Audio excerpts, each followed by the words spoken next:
Now we come to round 7 of the Australian Touring Car Championship in 1983 at Oran Park. And the first thing to notice, amidst all the publicity and all the marketing push that we get these days, is have a look at the crowd. It is thick. No room to sit down. People standing on the hill and round the back of the circuit and so on. And why not? An enormous variety of cars, fierce racing. Mike Bergman gets upside down in the CAMARO, and they take a fair while to get him out, although the commentators say, what a good job, the officials were really quick there. And really, it was probably about a lap and a half to get him out of the car, and of course he tragically later killed early in one of the endurance races at Bathurst. So Oran Park 1983, a great motor race. On pole position for the first time in 7 rounds of the Australian Touring Car Championship is George Fury in his turbo Nissan. Yesterday, in failing light, Fury recorded a time of 1:15.2, 2.2 seconds under the existing lap record. Beside him is Allan Moffat in the Mazda RX-7. Moffat with a time of 1:15.7, and it is only the second time in the Touring Car Championship that these two cars will drag from the front row of the grid.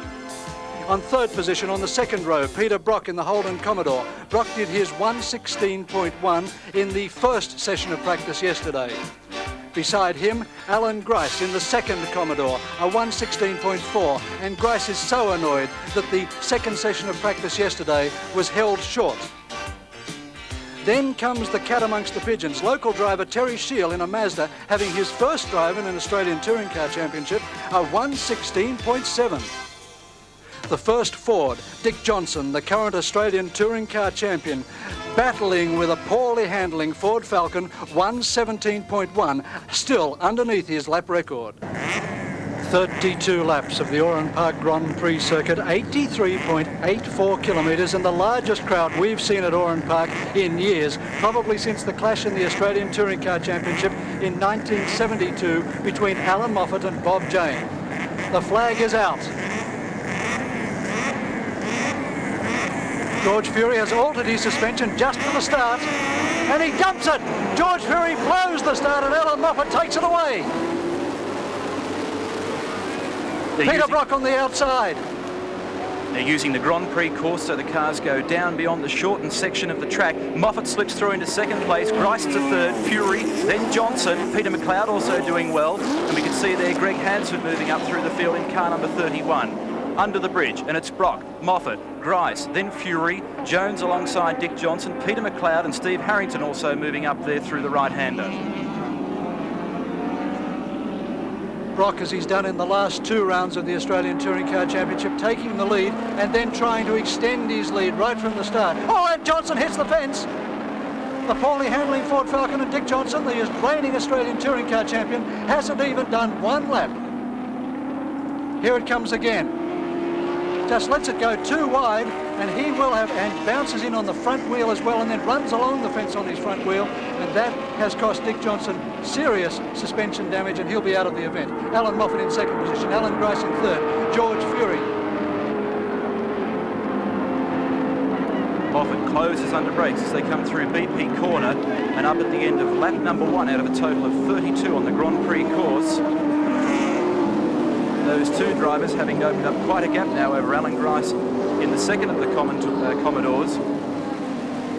Look at Moffat under brakes in a car that weighs some 1,000-odd kilograms.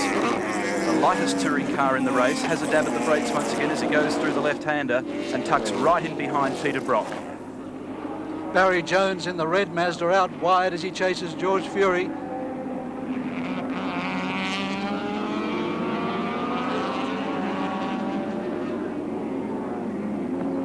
Brock, who got away to a terrible start in the Touring Car Championship. The car had gearbox problems at Calder, ran second in an ill-handling car at Sandown, didn't finish at Symonds Plains, and then he started to come good. He was flying at Wanneroo when he backed off the circuit into the sand. Did so well at Adelaide to hold out Allan Moffat. A 1:21.6 opening lap, that's only 4 seconds under the outright lap record, or over the outright lap record rather. Now as Allan Moffat moves up onto the tail of Peter Brock, and Brock using all the track and then some.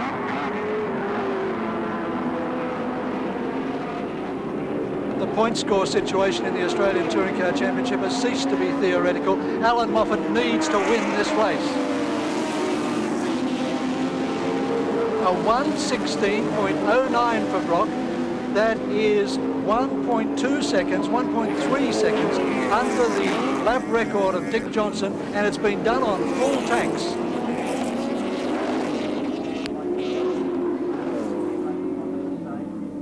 These two drivers were locked in battle here last year at the round of the Touring Car Championship, which at that time was round 4 in March, in a race where conditions were continually changing with rain falling on the circuit, and the two of them had a real sparring duel, knocking a few panels in and a few corners of the car. And it was Moffat, in fact, who jumped the start and was penalised a minute after crossing the line first, Peter Brock being the eventual winner. And it's Moffat now who's giving Peter Brock a real headache. And Moffat not being gentle on his car either. Johnson is crawling back to the pits, we learn, coming up to the pit road now, but he's obviously out of the event. There he is there as he Brock and Moffat charge past. Oh, Stephen car for Harrington. Stephen Harrington. He's got a flat tyre and he's going to try and limp to the pits with the flat tyre. He's got half the Grand Prix circuit yet to go. 1:16.7 on lap 3 to Peter Brock, still under Dick Johnson's lap record, and that will be the pace of the race.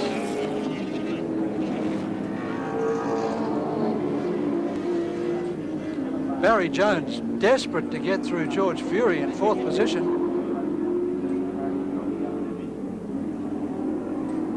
That's Allan Grice, George Fury and Barry Jones right behind him. Then comes Peter McLeod in the slick 50, running on number 59, Mazda RX-7.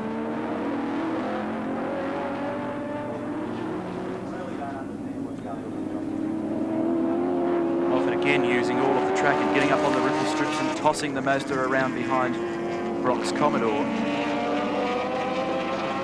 5-speed gearbox in the Mazda, 4-speed in the Commodore.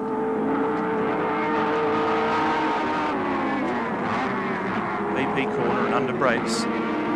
Big plunge down there, and a little hard to see just how tough it is to come out of that corner as they drift the cars out wide. There's Grice now with plenty of pressure from Fury, Jones, Peter McLeod in the slick 50 Mazda.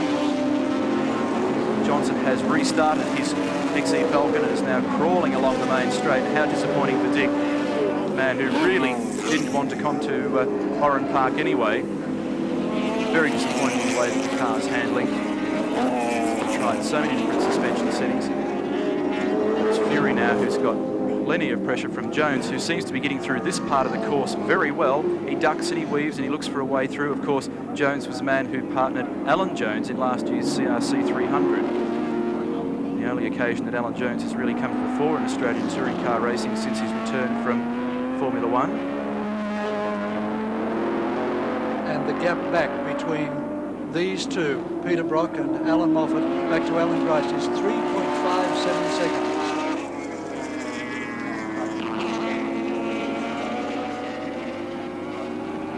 Moffat getting all over Brock once again, gets right out onto the concrete on that occasion.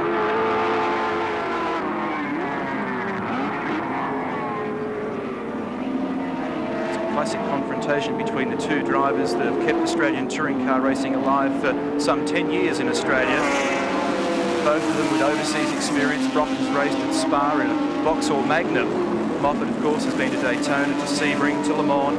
Brock's been there as well on 2 occasions, once in a BMW, once in a Porsche for Alan Hamilton, as they go under brakes at the end and now line up for the run under the bridge. Brock just drops the right-hand rear off into the dirt. Moffat gets a little bit closer.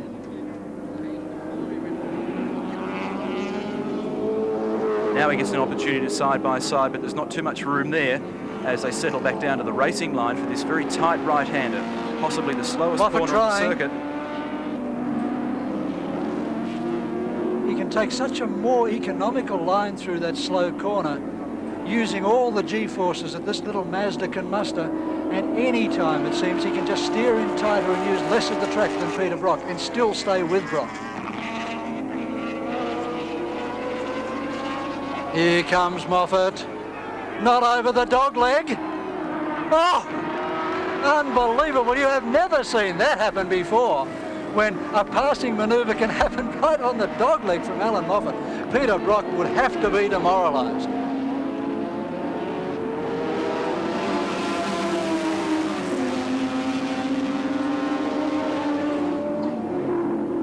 And a big blow up from someone down here. Yeah, someone pulled to the infield there, so he's been wise enough to get right off the track.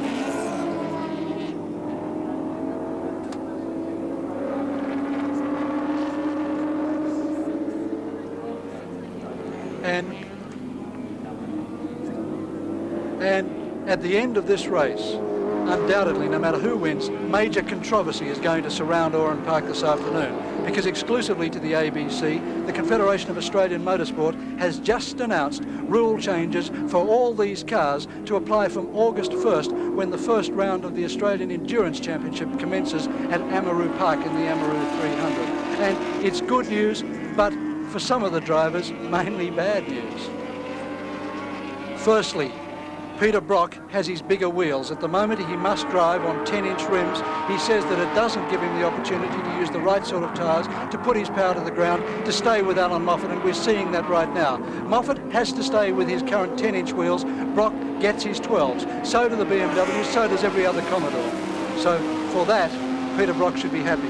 The Falcons, the Camaros, and the Jaguars all get the ability to use 12-inch wheels again, using a bag size of up to 16 inches. That takes into account the tyre on the rim as well. But for all practical purposes, the wheel size as well will be 12 inches. So all the bigger cars get their bigger wheels.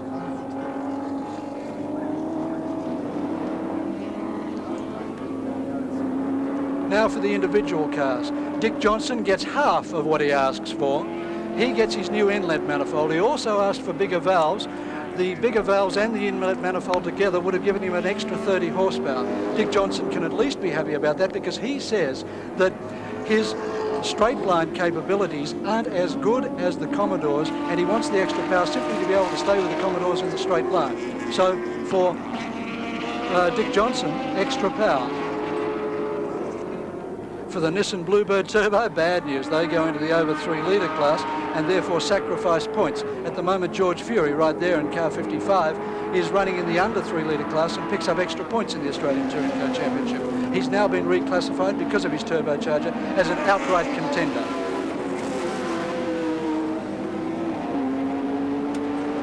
For the BMW 635 CSI, a return to motor racing, now allowed a 24-valve cylinder head.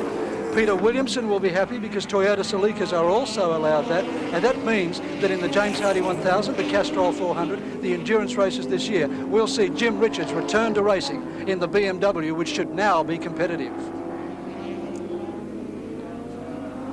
The news that Peter Brock and the Falcons have been dreading, and which Allan Moffat has been looking forward to. He gets 30 extra horsepower, his 13B engine replacing his current 12A engine, and that means that at Bathurst this year especially, the big race in Australian touring car racing, Allan Moffat has the engine which could well make him competitive, if not dominant, with the V8 cars. Now, the CAMs have also made a couple of other announcements. You may notice we have announced absolutely nothing about Peter Brock other than the fact he gets bigger wheels. He does not get his bigger brakes. He does not get his new his new aerodynamics. But CAMs say, despite what Peter has told us, that he didn't ask for them. He does have the ability to apply for a quarterly hearing of CAMs, which occurs in the middle of July.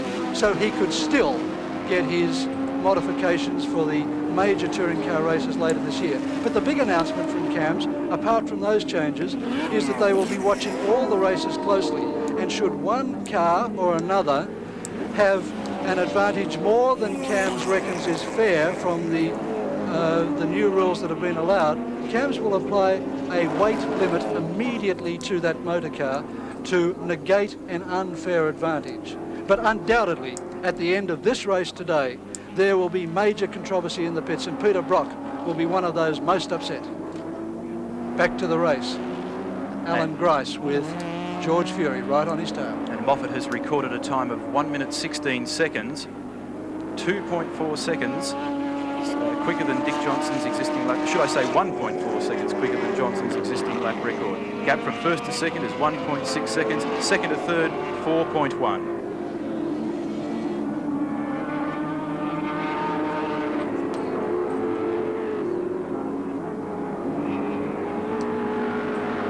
There's Gary Wilmington in the XD Falcon, a car that he built up from a wreck 3 years ago and which is returning to its natural state at this stage, heading for the pits.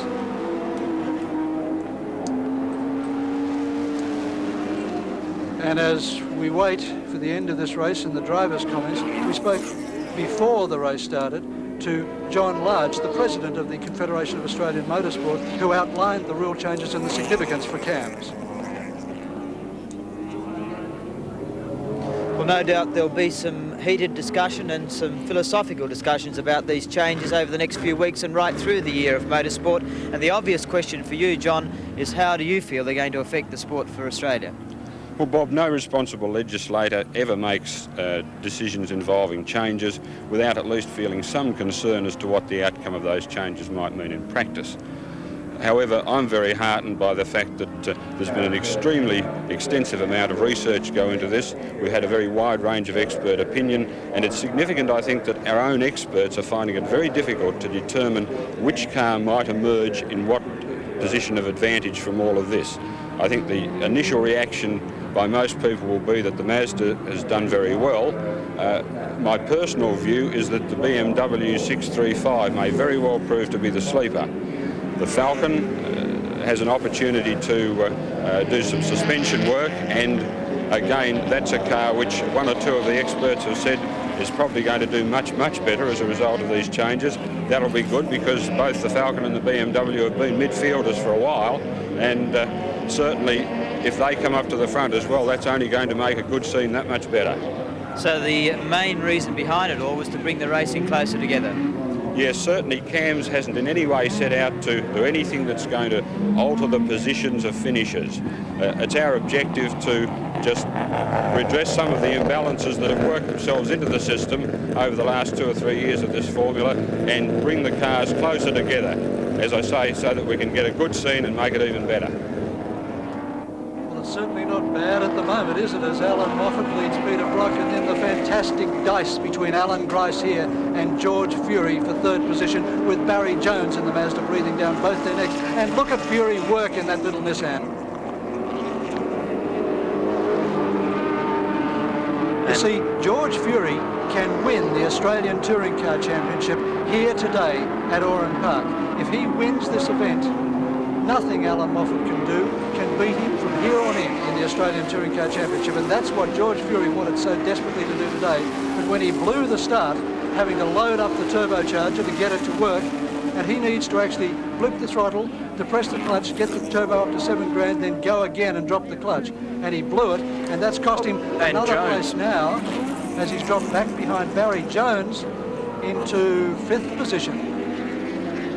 Well, how did Jones squeeze through there to now set off after Allan Grice in 3rd position? Barry Jones, an expert at both Oran Park and Wanneroo Park, as they go past Laurie Nelson in the V6 Capri. Fury has taken a gamble this weekend as well on tyres. He's running a very soft compound, softer than he's ever tried before. And that means that unless he's terribly smooth, the tyres can go off very quickly, and maybe that's what's happened right now.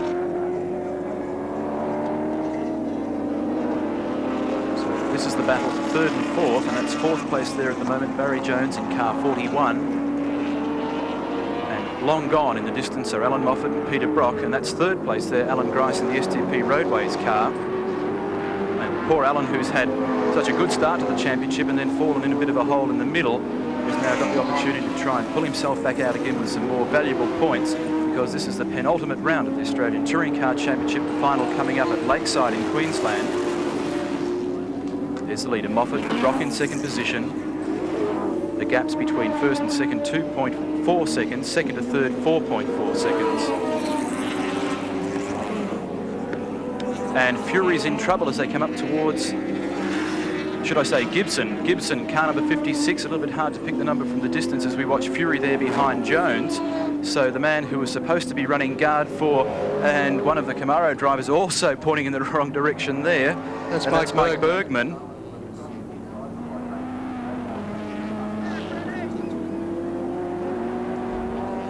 That's Bergman spinning as Allan Moffat went through him. Bergman tried to get out of Moffat's way and instead got right into Peter Brock's way, claiming the apex of the corner, and good driving from Peter Brock. to save himself in that situation as Fred Gibson heads for the pits in the first of the turbocharged Nissans, and that perhaps does not bode well for George Fury because the cars are supposed to be identical.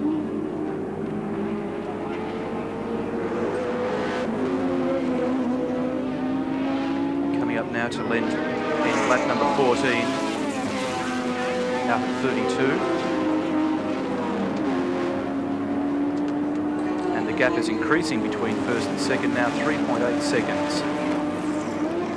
Naturally enough, Brock was balked on that occasion by Bergman in the Camaro.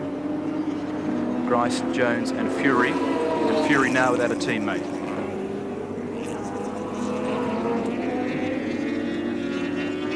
News is that Greg Hansford has also worked through to 8th position in car number 31, so he's not offering too much to Allan Moffat at the moment either in car 43. Hansford was off 11th grid position, so that gives an indication of the competitive nature of the field, that Greg can only get himself up to 8th position, picking up 3 places at this stage.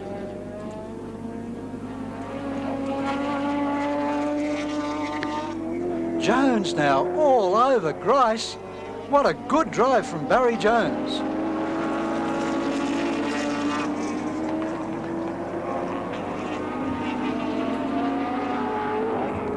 And Fury really tossing the Nissan around behind Jones.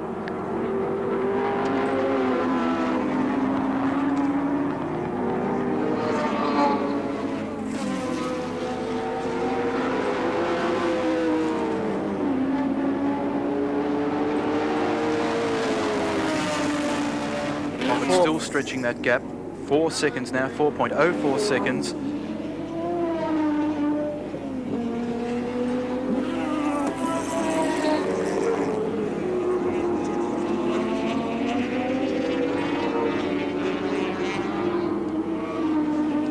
With Jones still ducking and weaving. He squeezed through on George Fury, and he might just upset things here at the 7th round. Jones hasn't been following the Touring Car Championship whilst Grice has been. See the positions, the top 3 positions after 15 laps out of 32. Moffat, Brock and Grice.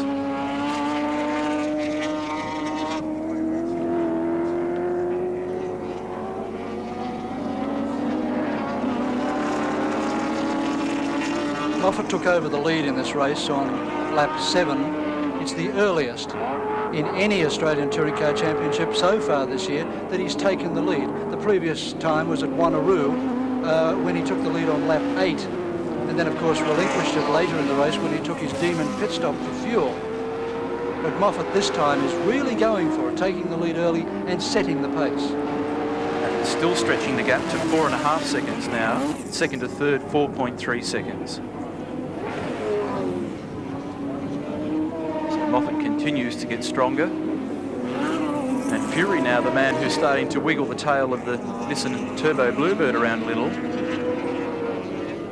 Inside rear wheel off the deck on that occasion through the left-hander.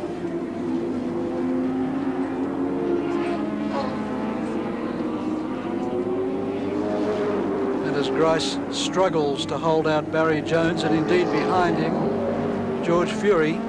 We spoke to Grice earlier, and not a happy Grice earlier, about his chances in this event. Allan Grice, a fairly quick time, a good performance from your point of view, no doubt. Yes, we were happy with it. I thought a perfect lap in a Commodore would probably be worth about a 15.9, but that'd certainly stop it. So at a 16.4, we did about 3 of them in the 2 sessions. So we're pretty pleased with that time, pretty pleased with the consistency of that time. And the other thing that we've got a fairly long run here at Oran Park from the start line to the first corner. So that initial torque from the V8s may place Brock and I in a good position for the first corner. And what's going to happen once you are out the front? That's car 3, Bergman in the Chevy Camaro. It looks like he's lost his front wheel. He was the man who spun earlier, almost at the same point, 1 corner back to get out of the way of Allan Moffat, and this time round he's put it on its roof. And even broken the concrete barrier, so he's slammed into the fence. Oh, look at that. The driver appears to be still in the motor car. Leaders go through, that's Brock in second position. Fire marshals in attendance. And they're going to need the rescue crew to get him out of there by the looks of it.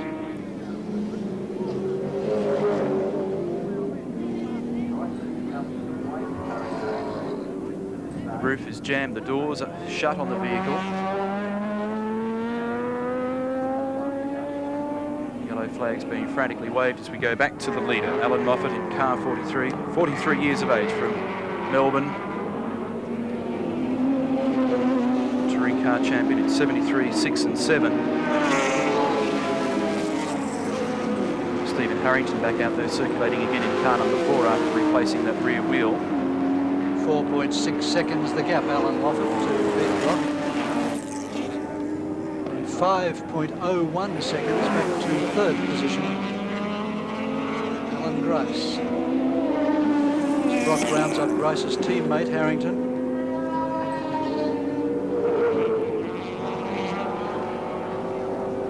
There's Grice.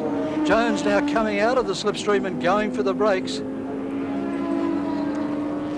This is the sort of pressure that Allan Grice just doesn't need from someone who's not in major championship contention.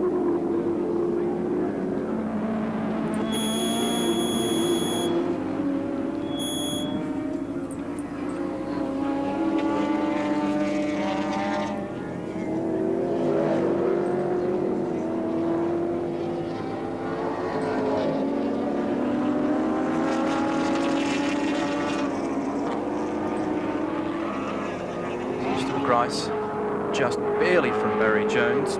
Grice, who started here at Oran Park in 1964. First man to crack the 100-mile-an-hour lap at Mount Panorama. As the leaders go through, there's Harrington, who's a long way down in the standings. As Here Mike comes Bergman. Now being He's extracted. getting out by himself, so that's good news for Mike Bergman. He's okay. But what a horrifying minute he would have spent inside that motor car. Nothing worse than being upside down in a motor car with petrol leaking and not knowing how you're going to get out. Flag marshals and the fire marshals quickly in attendance, and it's a credit to them.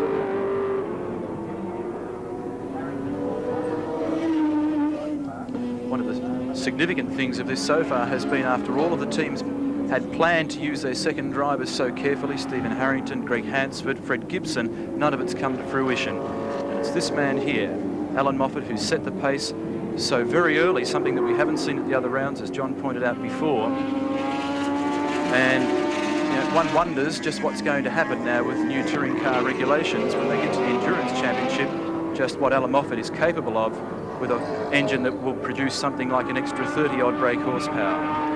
Allegations have already been made against Allan Moffat that he's been foxing in earlier rounds, backing off, in the hope finally that people would recognise that he needed his 13B engine.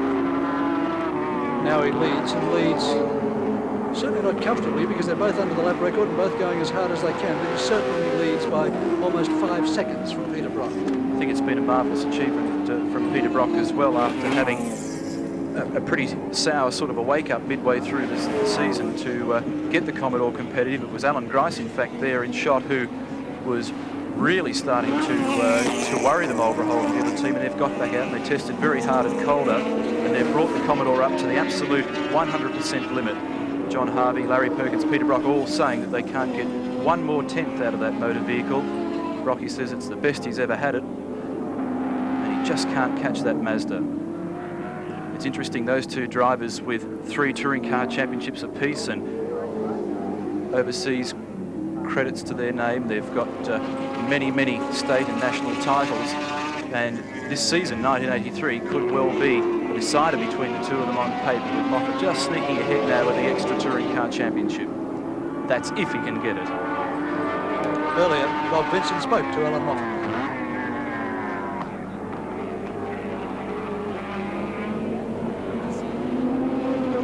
We'll have that in the moment for you, as Allan Moffat now slams down the main straight, picking up 5th gear in the little Mazda. 960 kilograms it weighs, and in fact I put the hypothesis to the Confederation of Australian Motorsport shortly before before the start of the race, that would Moffat be capable of ballasting himself up to 1,200 kilograms, the minimum weight to allow him the bigger wheels and tyres?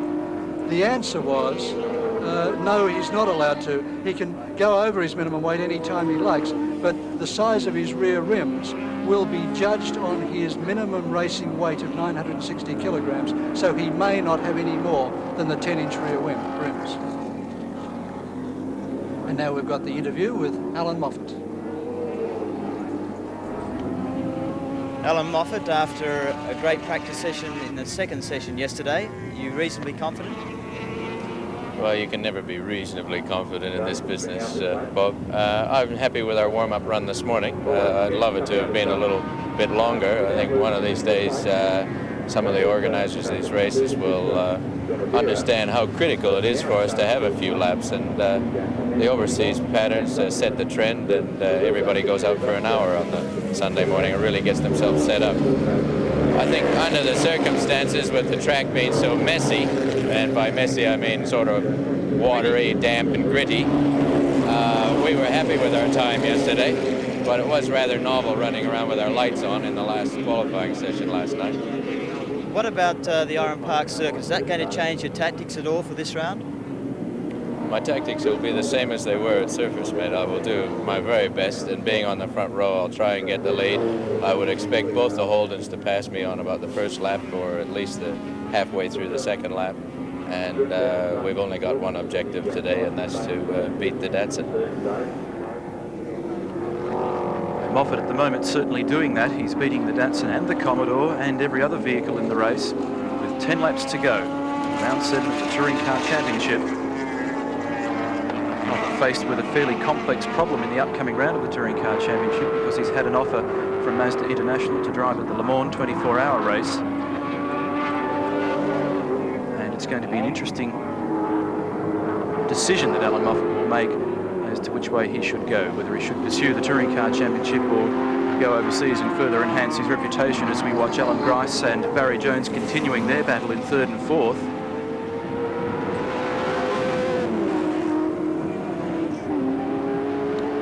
Gap between the drivers in 1st and 2nd position is now seeming to consolidate just a little, 4.85 seconds. Moffat either deciding that he's far enough in front, or Rock having found a second win.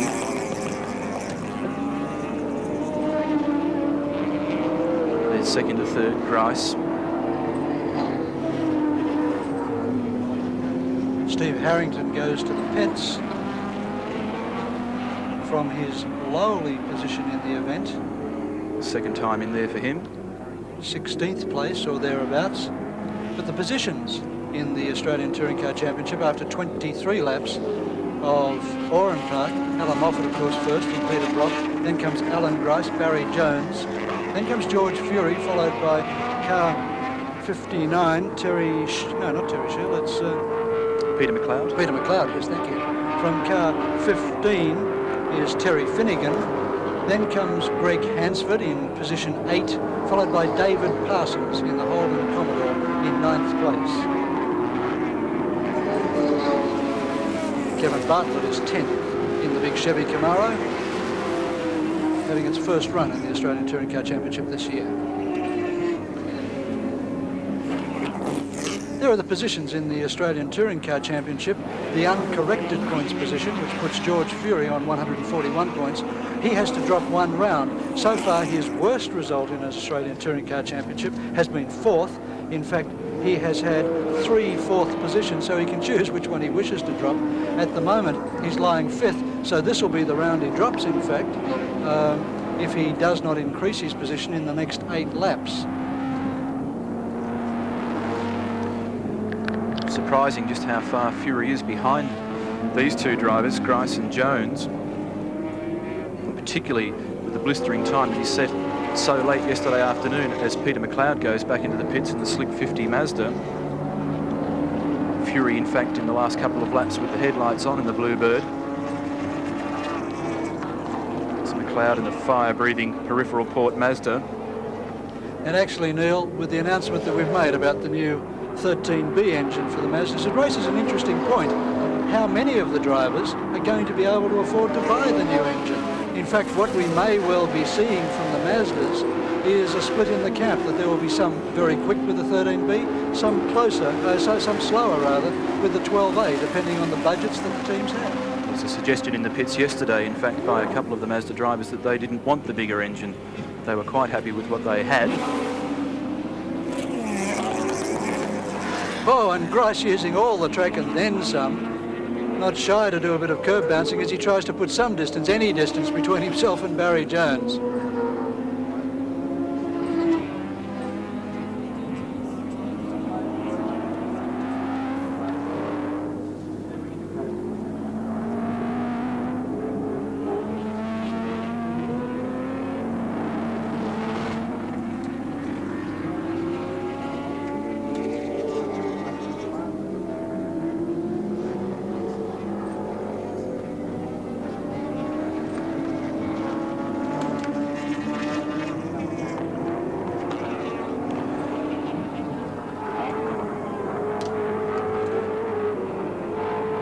Allan Grice in car number 6. As Moffat comes back up onto the main straight, behind Kevin Bartlett, the man who ran second here last year to Peter Brock after Moffat was disqualified for jumping the start. It's a downhill starting line at Oran Park, which makes it very, very difficult for drivers to control the car away from the line without actually jumping, and Allan Moffat would argue that.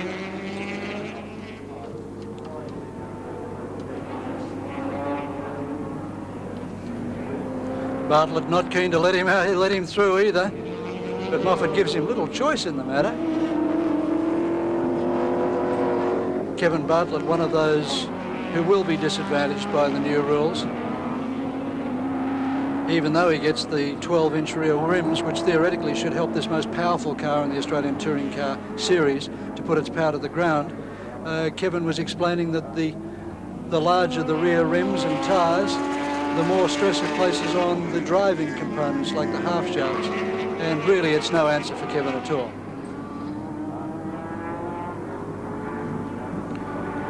So that's the gap between first and second, which has now come down just a little to 4.04 seconds, and is further reducing now to 3 seconds on our last stopwatch check. So Peter Brock perhaps really firing himself up now in the closing stages.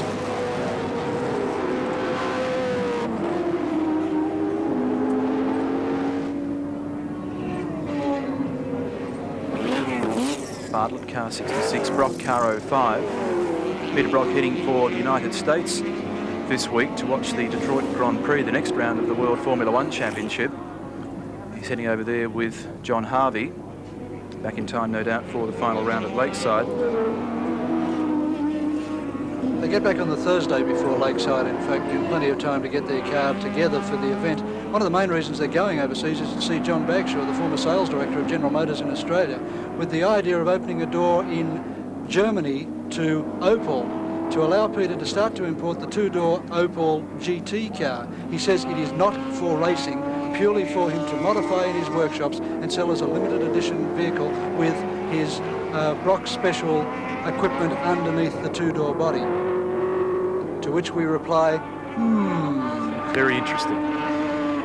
Brock, in fact, has been very successful with his special vehicle division in producing the Group 3 SS Commodore. George Fury has obviously lost his gamble today to win the Australian Touring Car Championship at Oran Park. He is 10 seconds behind Barry Jones, and undoubtedly his tyres are off.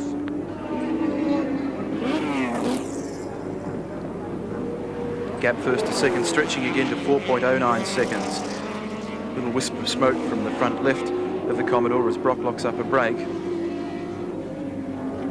Should the positions remain unchanged to the end, Fury will take 19 points for his 5th position, taking him to 160 points uncorrected in the championship. Moffat will move to 146 corrected points, only 14 behind. Or if you look at it another way, if you correct George Fury's points, Allan Moffat moves to a 5-point advantage in the series.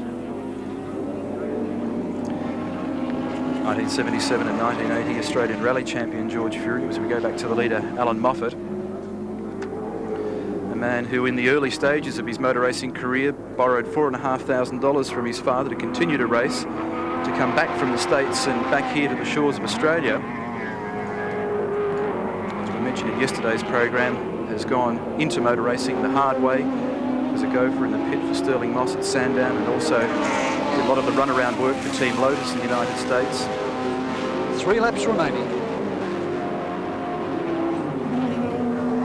And has had a fairly lean time in Australian motor racing in the last couple of years with Australian Sports Car Championship in, I think, 1980. But as far as touring cars go, it's been a long time between drinks for Allan Moffat,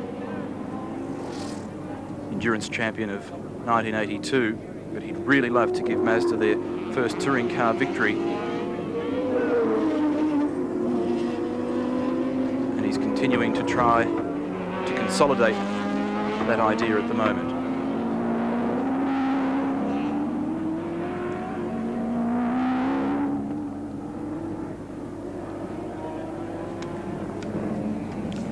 Moffat, who so far in the series had a win at Calder in the first round.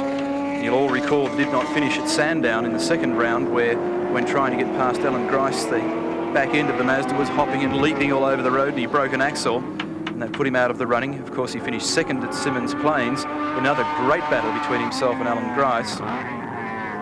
Wanneroo, of course, he picked up a win. Adelaide, he came second in a gap that was immeasurable to Peter Brock. First place at Surfers Paradise, and now shooting for a possible another win in the Australian Touring Car Championship, the 7th round at Oran Park.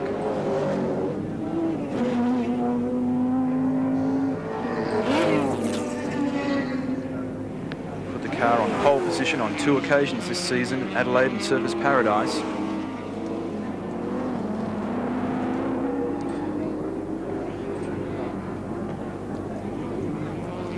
And in the race which we really expected to be a big carve up and lots of panel crashing, it's been the 1 round in the Touring Car Championship so far which has been fairly sedate. Moffat establishing a clear lead in the early stages, Brock in second position, Grice in third, fending Barry Jones in fourth.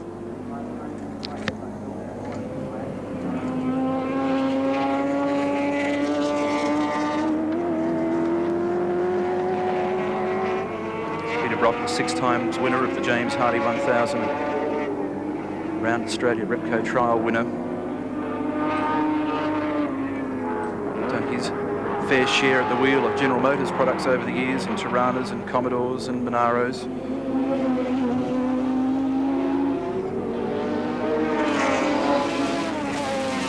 One lap to go for Allan Moffat of the Oran Park long circuit, the Grand Prix circuit.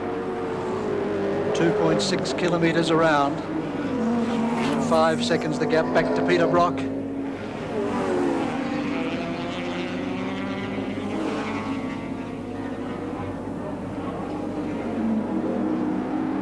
Moffat, who on occasions has shared his drives with great names like Jackie Ickx at Mount Panorama at Bathurst, Brian Redman for a win in the Sebring 12-hour, Derek Bell, Dieter Quester, and has to be regarded together with this man here, Peter Brock, as one of the world's top touring car drivers or sedan drivers.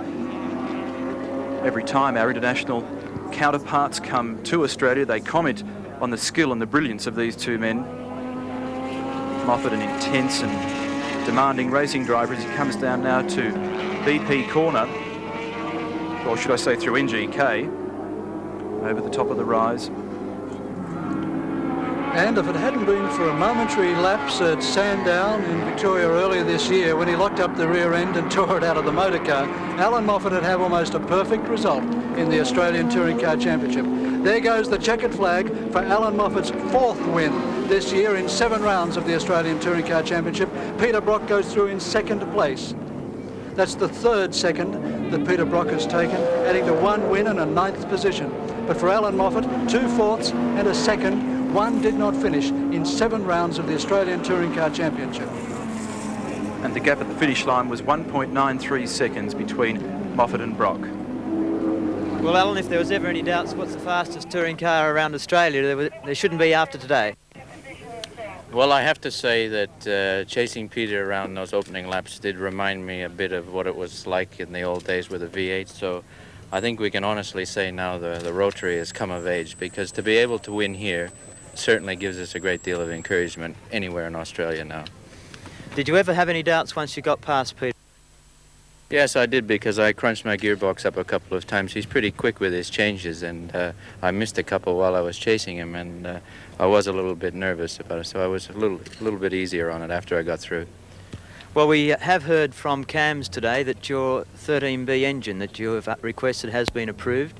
How do you feel about that? I know that's putting the medal on you right at the sudden moment, but how do you feel? Oh, I think what has to be understood about that it's not that we just get something, everybody has got something. We're going to see a new BMW, we're going to see a big modified Commodore, we're going to see a revamped FALCON, and I think it's the greatest decision that's ever been made, because it allows everyone in the field to go to Bathurst and have at least what we think is, arithmetically in a way, an even break. And I see Peter smiling over there now. I know right now, over the next 3 months, there are plenty of things you can do to a Commodore.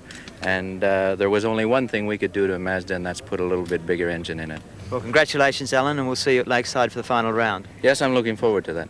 Congratulations. Well, before we go, I might just grab Peter Brock. Peter, could I have you over for a moment, mate? Sure, sure. You got your back to the camera, you won't get any plugs that way. Congratulations, mate. You just couldn't catch him in the end. No, I gave it everything last 10 or so laps, and sort of sliding around a fair bit. It was going off the end of the straight, I thought, fairly well. A couple of places on the track I felt very happy with how the car was speeding along, but every time I caught him a couple of tenths, he'd sort of pull out a couple of tenths, so it's just there. But I still haven't caught up to you, Al. Anyway, it was a good race, and it was a fast race, and I got a great start, and I don't think I could have expected to do much better.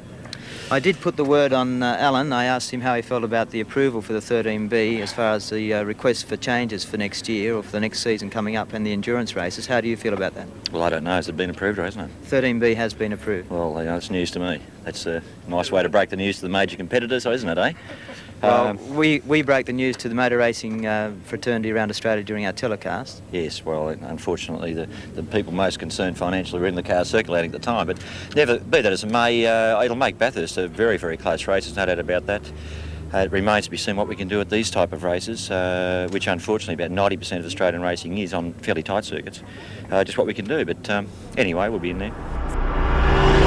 Everyone thought that Peter and I were at war with each other, or that we hated each other. But when he won his first, and we both had him doing on our own, things changed. And ultimately, I ended up working for Peter, and it was a delight to do that.